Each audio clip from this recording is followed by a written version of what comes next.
আমরা ঢুকতে দিয়েছি, আপনি আমাদের ঢুকতে দেন না। আপুরা শিবির সমর্থিত প্যানেল একটা, আপনারা আমাদেরকে বাধা দিল কেন? আমাদেরকে একবার ঢুকতে দেয় নাই।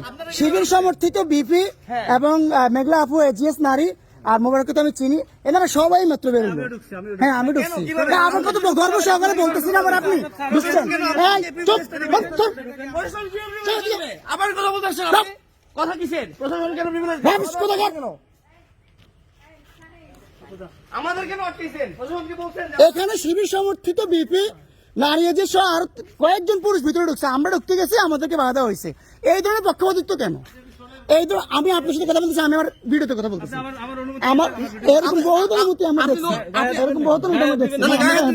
আপনাকে চলে যান, আপনি চলে যান, আপনি চলে যান, আপনি চলে যান, আপনি চলে যান, চলে যান, আপনি চলে যান, আসতেছে, আমরা আসতেছি।